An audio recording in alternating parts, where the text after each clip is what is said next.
Hello everyone, my name's Kaz and today I'm going to be talking through how I track my reading. At the moment there are 3 ways that I track what books I read and any other information or statistics surrounding that. And I don't necessarily use all 3 of these methods on a day-to-day basis. Some of them I use more than others, some of them are for specific purposes like readathons. So I'm just going to be talking through all the different ways that I track what books I read because I love reading. I love spreadsheets and statistics, so it just makes my soul happy to talk about this. And I also wanted to see what methods you guys use to track your reading. So if you have any videos or blog posts where you talk about this, feel free to leave them linked below. Otherwise, just leave a comment telling me how you like to track your reading because I would love to know and potentially get some inspiration from you guys as well, because I'm always looking for ways to finesse and tweak my methods. Before we jump into it, I wanted to let you know that this video has kindly been sponsored by Skillshare. I'm sure that a lot of you have heard of Skillshare before. It's a really awesome website that I think a lot of you guys would be interested in or benefit from. Skillshare is essentially an online learning community. It is a website that houses thousands of different classes across a range of different topics. There's classes for things like different programs like Excel, PowerPoint, Final Cut Pro, Premiere Pro, Photoshop, other more general things like photography, videography, graphic design, bullet journaling. At the moment, I am doing some of the classes on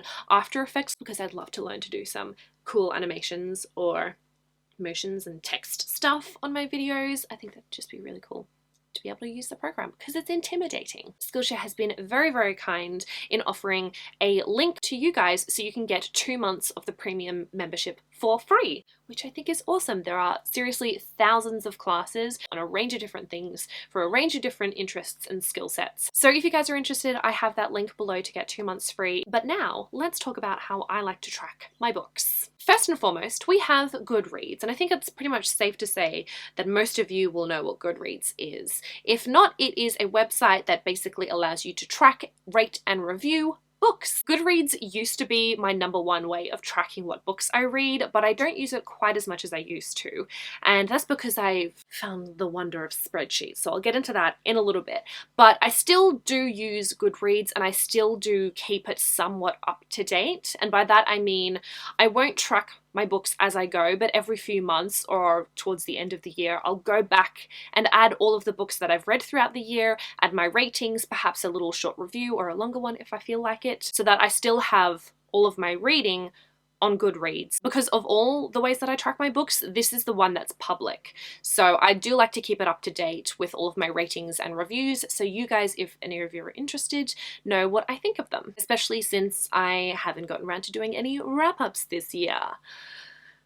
Sorry about that. So that is method #1. #2 is my bullet journal. I've been bullet journaling for a few years now, and in the past I've occasionally set up spreads for specific readathons or tracking series and things like that. I've been in a bit of a life slump for the past few months, and one of the things that is like the first to go or to be abandoned when I'm slumping hardcore and stressed out in life is my bullet journal. So I haven't done anything in the past few months, but I will give you like a little bit of a glimpse of what I did earlier on in the year. For 2019, there were a couple of things I added to my monthly and my weekly spreads to incorporate my reading more. On my monthly spread, I have on the one side just my general calendar with all of the events and things coming up, and then on the other side I have my monthly reading log. I've got a little visualization of my TBR for that month, the books that I want to read, and then my actual reading list roundup for the month, I set it up as a little library card. And I also list the books, and I should have listed the ratings, but it seems I forgot to do it for January. And then on my weekly spreads, on one side I have just the overview of all of the events and like top line to-do list items, and then I have a little tracker at the bottom for my reading, which is like a little bar graph of how many pages I read each day. And I got this idea from Books and Lala, and I really liked it because I liked seeing visually how much I'm reading each day, and at some point I would like to go back and see if there's any particular trends. Just thought it'd be really cool. Plus it adds a little bit of color to the page, so that's always nice. So bullet journaling is method #2, and in terms of the frequency in which I do this, like I've set it up so that I update it on a daily, if not weekly basis, and also doing the monthly roundups. And that is generally the case when I'm not in the midst of a really big life slump and have abandoned my bullet journaling. So I haven't done anything in the past couple of months, but I'm hoping to get back on track. And lastly, method number 3, spreadsheets. I love spreadsheets. First of all is my yearly reading tracker. For this, I use a spreadsheet that was created by Brock from Let's Read. Every year for the past few years, he's been sharing the updated tracker and doing a bit of a walkthrough video on his channel where he talks through generally how to use it and also the new features that have been added based on everybody's feedback and suggestions. I'll have a link down below to the most up-to-date walkthrough so you can check out the tracker, but it is in depth. I can't remember if the version of the spreadsheet that I'm using is the most recent one. I tend to pick and choose which features I want to use, and I've added my own things in and I've rearranged things and made it look aesthetically more to my style as well. But either way, the version that I'm using has a general book log, which is where I put all of the books that I read throughout the year and add all of the information relating to that. So obviously I've got things like the title, the author, the date I started the book, the date I finished the book, the rating, if it's part of a series, what format I read it in, and if it's an audiobook, how long that is, if there's any diverse representation within the book,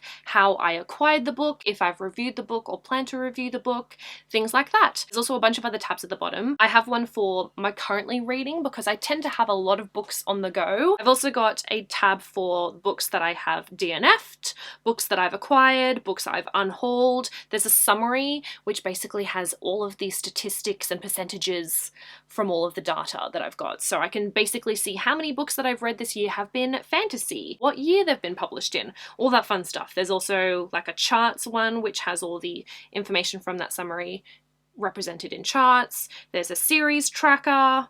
It's all a really good time. So this particular spreadsheet is like my main tracker. Most of the time as I go, I will add books in to like that currently reading list and then update it once I finish the book. And I don't add all of the information about the book as I listed before as I go because that is really time consuming. I typically do it in batches every few months or towards the end of the year if I feel like it. Sometimes I just leave it blank if I can't be bothered, you know? And in terms of my Goodreads, I will go back to this spreadsheet to get all the information about when I started and finished the books and what ratings I gave them and feed that into my Goodreads profile when I update it. The second spreadsheet that I use is for tracking the pages I read, and this is one that I created myself, and I have posted a walkthrough video which I will leave in the description below so you can get an idea of how everything works. Just keep in mind, based on people's feedback, I have updated things and I have made a few things easier, so some of the things I talk about are no longer relevant, but I've got all of the updates listed in the description and in the actual spreadsheet itself. But the main purpose of this spreadsheet is to track how many pages I read during certain time intervals in readathons. You don't have to do it for readathons. I've started using this monthly as well, so not necessarily just readathons, but also kind of because a lot of readathons I've done recently have been month-long readathons. But anyway, what I'm saying is you can use it for readathons, and to an extent you can use it for general reading. There's like a limit on how many books you can add. But if you participate in readathons and like to track your reading during them, I would definitely recommend taking a look at the walkthrough. There are some really cool features that I've added.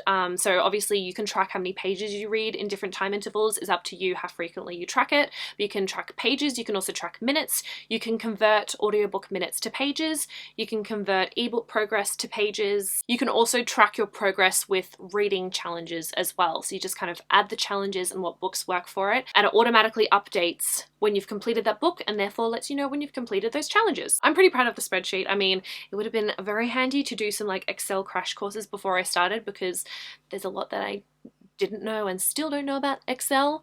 So it took me a long time to put this together, let me just say that. But that is how I like to track my reading, just in general, but also for different purposes as well. But that is all that I have for this video. Thank you guys so much for watching. Thank you once again to Skillshare for sponsoring this video, and that's about it. So I'll see you guys next time, but until then, I'll talk to you in the comments. Bye!